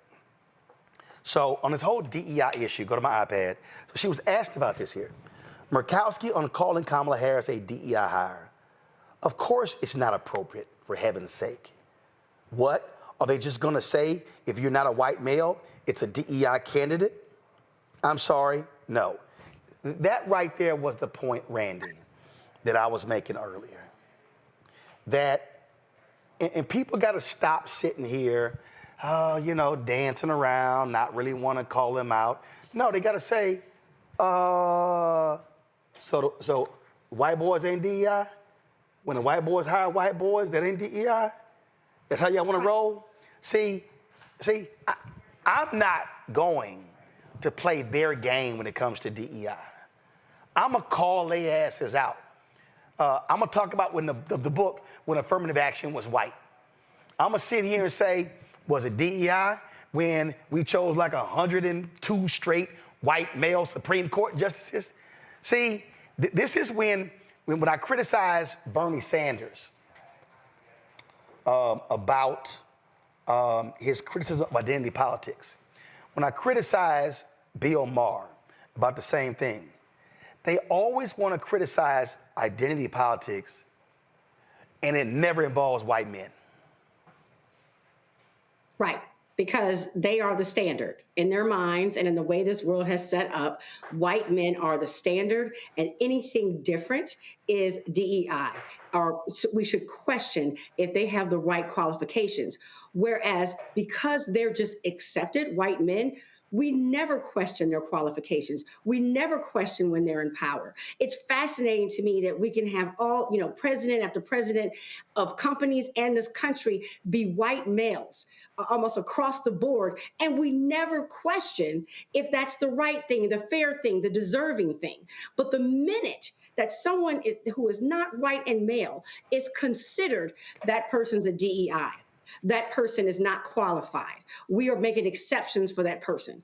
Again, what I just said is that DEI was there really honestly to somehow balance out the privilege that white men have in this country and that white women have also benefited from to a certain extent. It was there to balance it out. And white men have shown themselves to be so incredibly greedy that although they still run almost everything, they are upset, will raise hell anytime anyone else is given a chance, regardless of how qualified they are.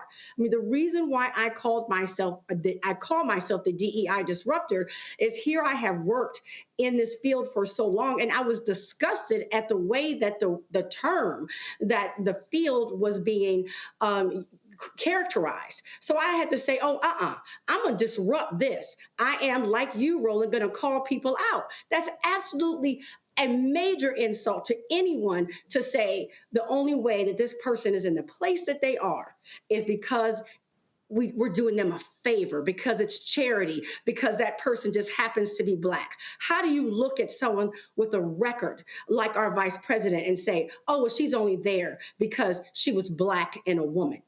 It is one thing to say we are looking for diversity because it's the best thing for a team and still have overly qualified candidates, but they don't want us to believe that. And here they are, white men who have gotten major positions, they get most of the positions, and no one questions it. And what I really have been talking to my brothers and sisters about is we need to think about how our own minds are colonized. Because when I hear us say, oh, but can a Black woman do this? Or are we ready? Or all these things, that means that it's our own programming. So to have that way of thinking, to think that we can't do it, or we shouldn't do it, or America's not ready for us to do it, just shows that we have been programmed. And so part of this process, part of this disruption is honestly working on ourselves too, and saying we reject the idea that the only way that we earn anything is because of our race or because of our gender, because we know factually that is absolutely a lie. There's nothing that indicates that we have been given any favors in this country. Joy. Amen, sister. I want to echo those remarks. That is absolutely correct. I mean, Murkowski, it's funny, I had just posted that on social. I was multitasking. We've had so many presidents of the United States, and they've all been white, with the exception of one, right? Is that not a DEI candidate? I mean, why aren't we saying this? And I'm going to be honest, back to our original thing about our white sisters. Many of you guys are going to be hearing it. I have a friend who's already shared with me that she's hearing from people who have been challenging her with this DEI statement. And she was at a loss on how to respond to it. And we have to give them the tools. They need to discover the tools themselves. Lisa Murkowski got it immediately. Use her talking points. Is it that every time it's not a white man, it's a DEI candidate? Find a new trope, a new slogan. We're done with that. And honestly, I think most people are done with that.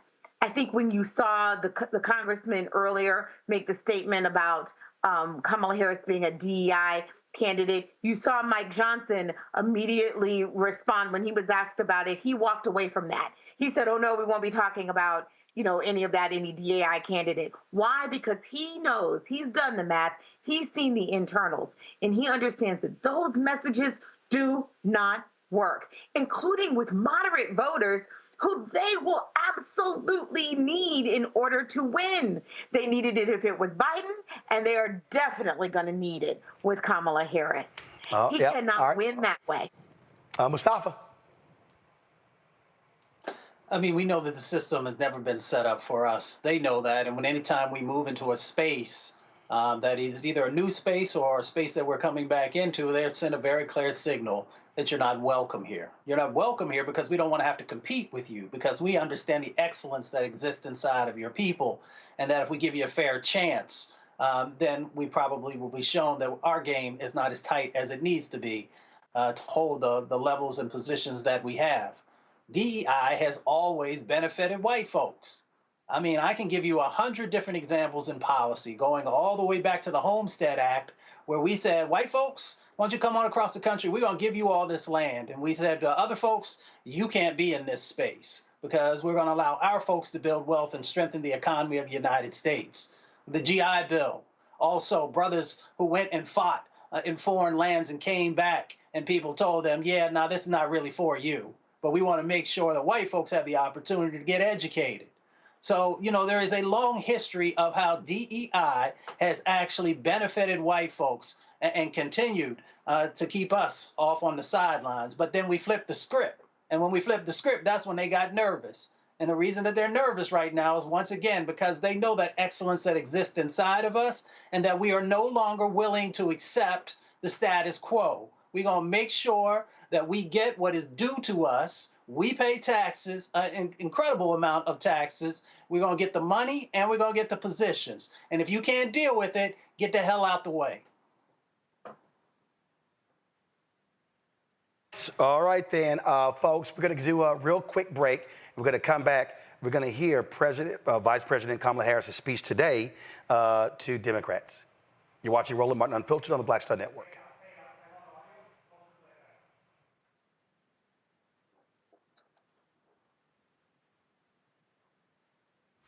This next generation social media app with over 600,000 users is raising $17 million, and now is your chance to invest. For details on how to invest, visit startengine.com/fanbase or scan the QR code.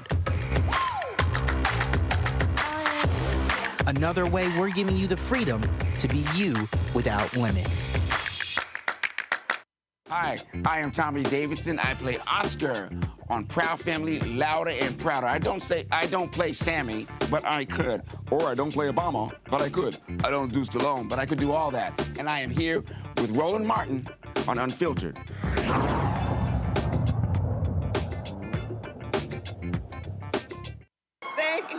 afternoon, Wisconsin. Good afternoon, everyone. Thank you. It is good to be back. Thank you all very much. Can we please hear it for Leah and her extraordinary story and leadership? Thank you. And I do believe our teachers do God's work. They teach other people's children, and God knows we don't pay them enough. Let's thank her. And it is so good to be here and be back with so many extraordinary leaders, including my friend, the great governor of Wisconsin, Tony Evers. He's here somewhere. My dear friend, Senator Tammy Baldwin. And I had the privilege of serving with Tammy when I was in the United States Senate, and she is always fighting for the people of this state, and I know that the folks that are here are going to make sure you return her to Washington, D.C. in November. Yes, we are going to elect her back to Washington, D.C. It is so good to be here also with Lieutenant Governor Sarah Rodriguez, Attorney General Josh Cole, Wisconsin Secretary of State Sarah Godlewski, County Executive David Crowley, Mayor Cavalier Johnson, and the great state party chair, Ben Wickler, who I have worked with. Ben, you and I have been working together for years, and I can attest he knows how to build the infrastructure that delivers wins up and down the ballot. Thank you, Ben.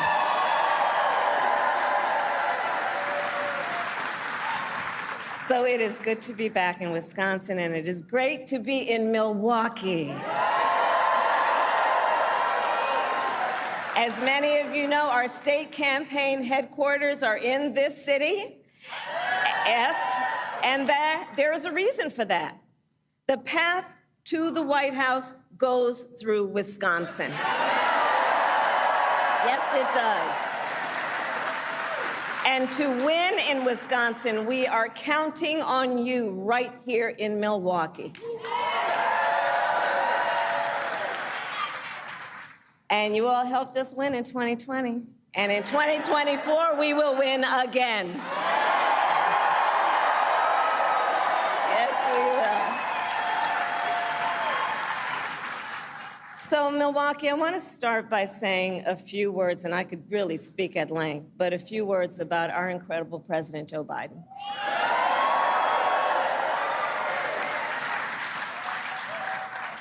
It has truly been one of the greatest honors of my life to serve as Vice President to our President Joe Biden.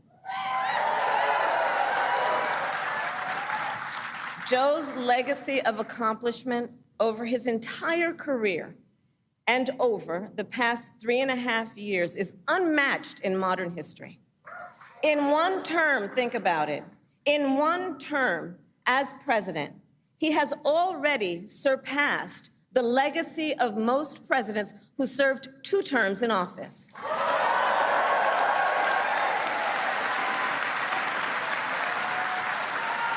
And I know we are all deeply, deeply grateful for his continuing service to our nation. And it is my great honor to have Joe Biden's endorsement in this race.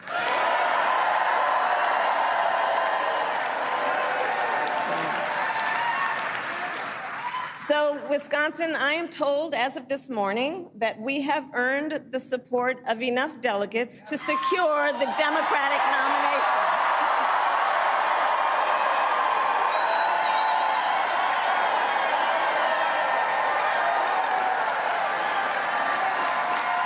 And I am so very honored, and I pledge to you, I will spend the coming weeks continuing to unite our party so that we are ready to win in November.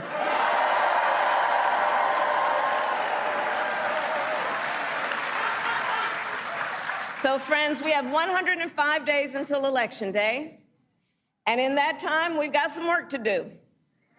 But we're not afraid of hard work. We like hard work, don't we? And we will win this election. Yes, we will.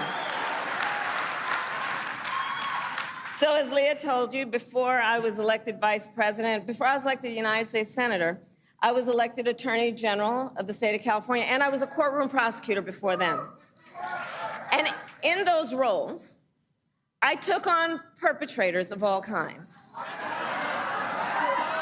Predators who abused women, fraudsters who ripped off consumers, cheaters who broke the rules for their own gain. So hear me when I say, I know Donald Trump's type.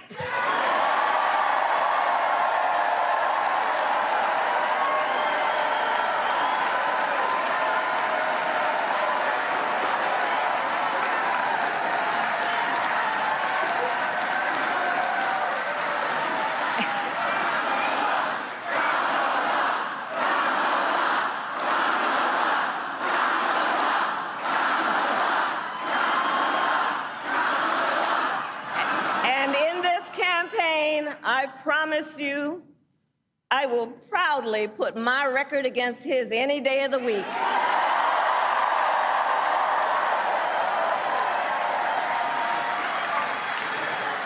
As Attorney General of California, I took on one of our country's largest for-profit colleges that was scamming students. Donald Trump ran a for-profit college that scammed students. As a prosecutor, I specialized in cases involving sexual abuse. Well, Trump was found liable for committing sexual abuse. As Attorney General of California, I took on the big Wall Street banks and held them accountable for fraud. Donald Trump was just found guilty of fraud on 34 counts.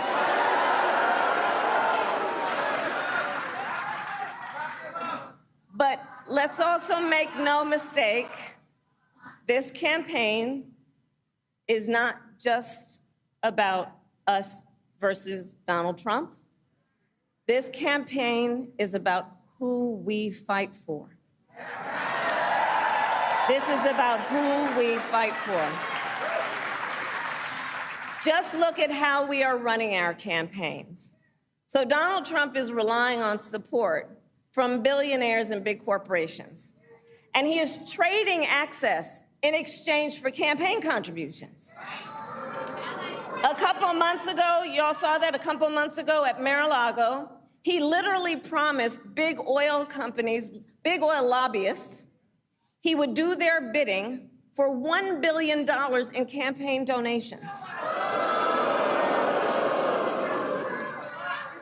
On the other hand, we are running a people-powered campaign.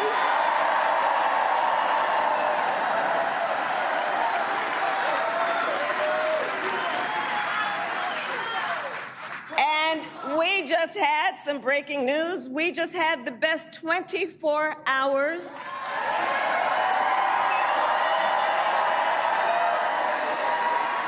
of grassroots fundraising in presidential campaign history. All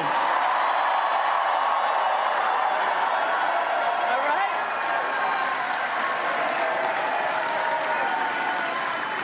And because we are a people-powered campaign, that is how you know we will be a people-first presidency. In Wisconsin, this campaign is also about two different visions for our nation. One, where we are focused on the future. The other, focused on the past. We believe in a future where every person has the opportunity not just to get by, but to get ahead.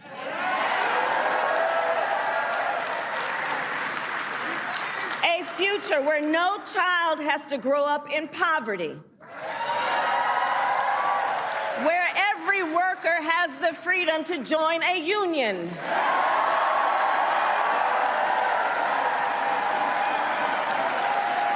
Where every person has affordable health care,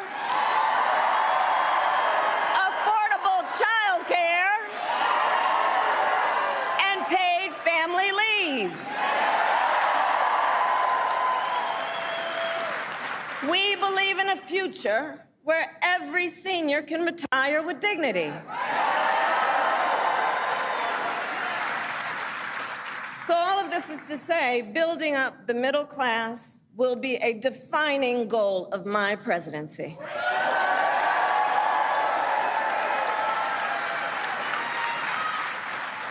Because here's the thing we all here, Wisconsin, know. When our middle class is strong, America is strong.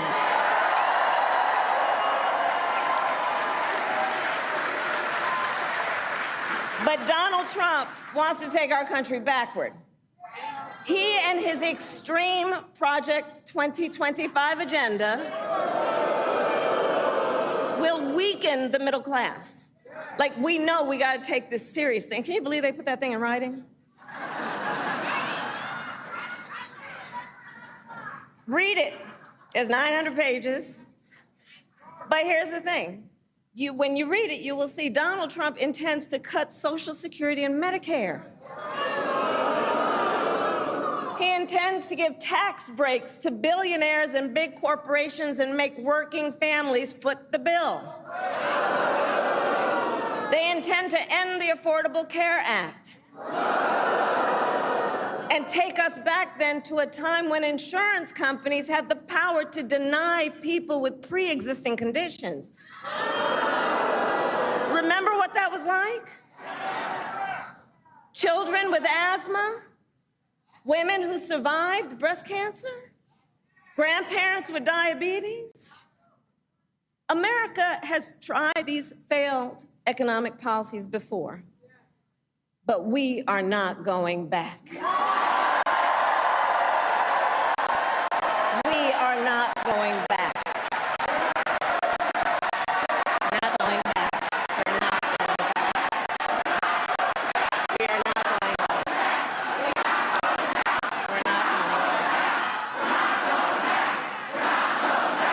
We're not going back. We're not going back. And I'll tell you why we're not going back. Because ours is a fight for the future. And it is a fight for freedom.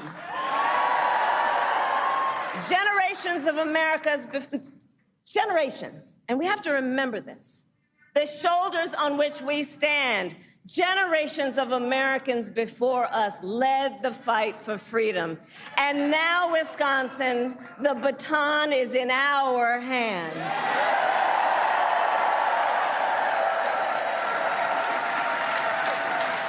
We, who believe in the sacred freedom to vote, will make sure every American has the ability to cast their ballot and have it counted. We, who believe that every person in our nation who should have the freedom to live safe from the terror of gun violence, will finally pass red flag laws, universal background checks, and an assault weapons ban.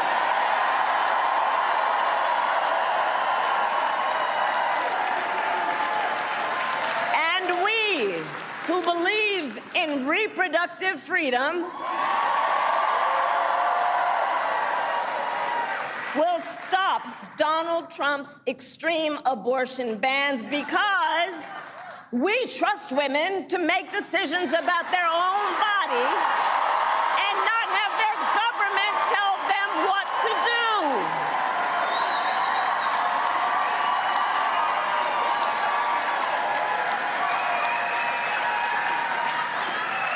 And when Congress passes a law to restore reproductive freedoms, as President of the United States, I will sign it into law.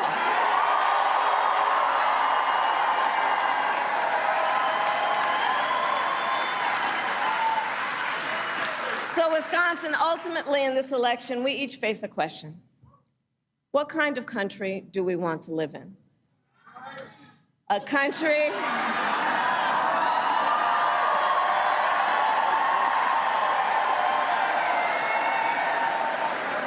and to your point, do we want to live in a country of freedom, compassion, and rule of law?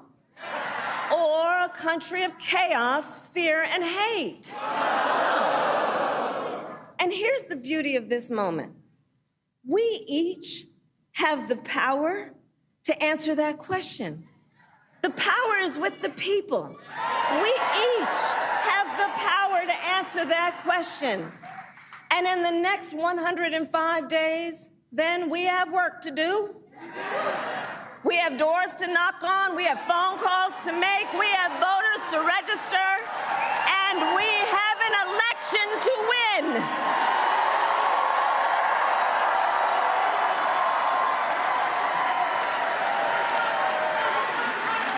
So, Wisconsin, today I ask you, are you ready to get to work? Do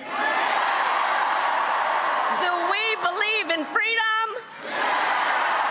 Do we believe in opportunity? Do we believe in America? And are we ready to fight for it? And when we fight, we win. God bless you.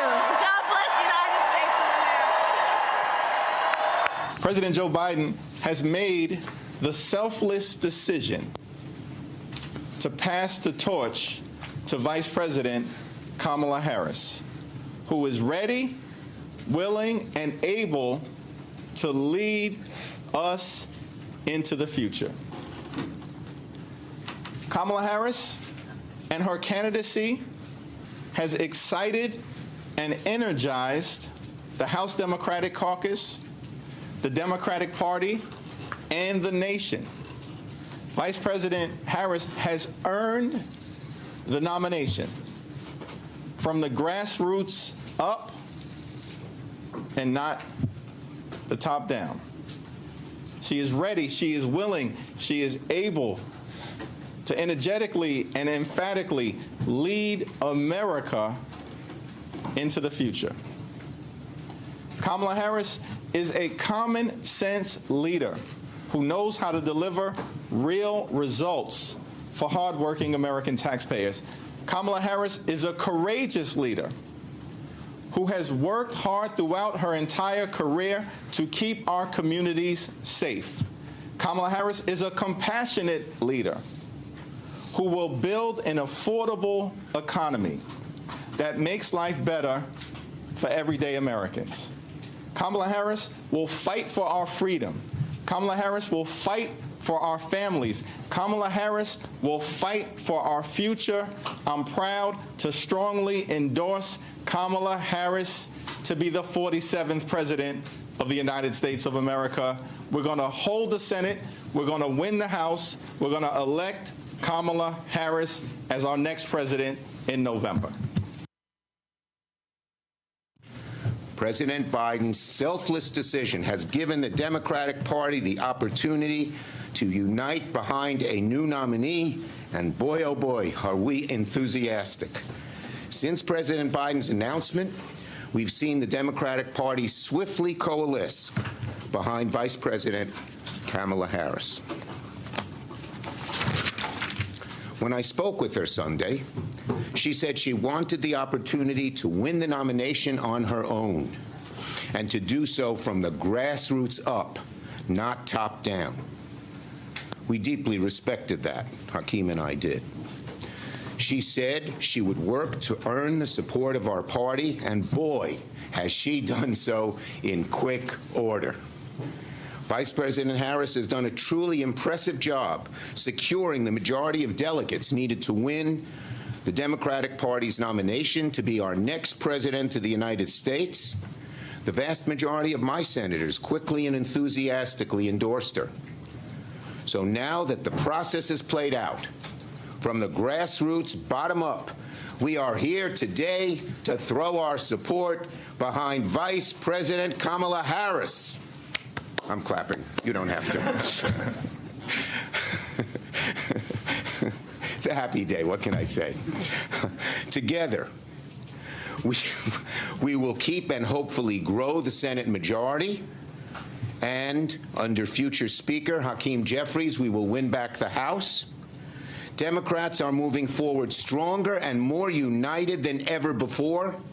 In just the last 36 hours, I have seen a surge of enthusiasm from every corner of our party uniting behind Vice President Harris. An enthusiasm felt in every corner of the country, and it's contagious among Democrats. The volunteers, the small contributions, they're just pouring in ways even beyond our expectations. Now, we all know that Vice President Harris has a tremendous record to run on. And now begins the next chapter in our quest to make sure Donald Trump does not become president. Today, with one voice, we speak about the dangers he presents to working families, to our country, and to our democracy. We see very clearly how nervous the Republicans are about our new nominee. Well, they ain't seen nothing yet. Last night, Vice President Harris secured a majority of delegates Today, in Wisconsin and across America, we begin our next chapter, and it will be our best yet. Vice President Harris will beat Donald Trump and become the next president of the United States of America. All right, so Randy, Mustafa, and Joy. Is it me, or did I pick up on some audience shade? He thought they were gonna clap, and the audience was like, yeah, we know what y'all did to Joe Biden, but we ain't clapping on you. Am I the only one who picked up on that? Any one of y'all picked up on that? The silence said a lot. The silence was deafening. There was definitely a little shade. Y'all can clap. And nervous laughter. They were like, when you done and when she coming out? Mustafa, but Mustafa, what did you think? Because I was just sitting there cracking up because the audience kind of like, yeah, all right, come on. I think the folks in the audience are like a lot of folks across the country said, we're going to take it from here because we're not going to allow any games. We know the games that are often played on Capitol Hill, and we're going to make sure that we are very clear about our commitment and what our set of expectations are, and we're not going to let y'all muddy it up. So that's where the silence was letting you know you don't have as much power as you think you do, and that we are reclaiming our power. I'm impressed with the energy that's going on and that people are getting engaged and saying, I'm going to give you my vote, I'm going to give you my money, but I'm also going to show up and I'm also going to make sure that there's accountability in the process. And I know Kamala Harris well enough that she appreciates that people are also going to hold her accountable for the things that she says that she's going to do. But folks are also going to make sure that she has the support around her that's necessary. And that means that we're going to vote on the state level, the county level, on the local level, and to make sure that all these various pieces that we often forget about or often don't get the attention that they deserve are going to be rectified this time, so that everybody can make sure that no one is left behind, as we often say. Roland, I'm going to throw my own shade. I don't know if you can hear me. Yeah, we got you. But, yeah, when I saw George Clooney come out tonight saying that he endorsed Vice President Harris, I said, oh, that's nice. That's nice. But we will never forget how they treated Joe Biden, the public nasty way in which they went about this so-called party insiders, donors, et cetera. That was offensive to people. That was offensive to people. So, yeah, we're very excited about Vice President Harris, but we can also feel that the way they put our party in a tailspin with their public, hand-wringing and public backstabbing, et cetera, of Joe Biden was also wrong. Both things can be true. And I know that's a controversial view. I believe that we are in the right place, but I can also feel that there's a way you do things and the way you don't. And so I think there are many people in that position. And what this revealed is we actually don't enjoy the sausage making. We don't enjoy these donors. We don't enjoy these so-called party insiders. And you know what? If Joe Biden has to focus on the presidency and retire his candidacy, he shouldn't be the only one. He shouldn't be the only one. Really, time's up for all of that. And Vice President Harris is really focused on the people, hearkening back to her original campaign strategy for the people, the grassroots donors, the grassroots delegates.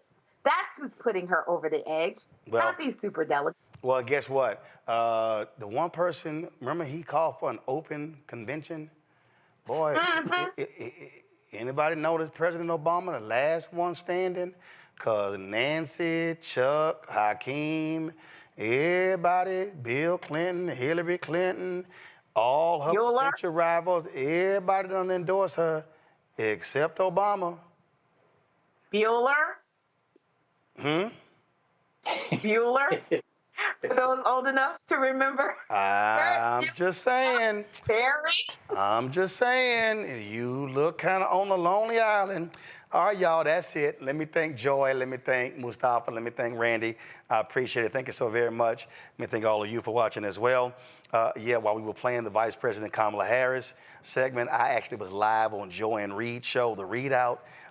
And so y'all can check that out. We'll restream that segment a little bit later. Y'all know I had a few things to say, so we'll do that. So y'all be well. Hey, support us in what we do. Join the Bring the Funk fan club. Send your check and money order, P.O. Box 57196, Washington, D.C. 20037-0196. Cash App is $RM Unfiltered. PayPal are Martin Unfiltered. Venmo is RM Unfiltered. Zelle, Roland@RolandSMartin.com, Roland@RolandMartinUnfiltered.com.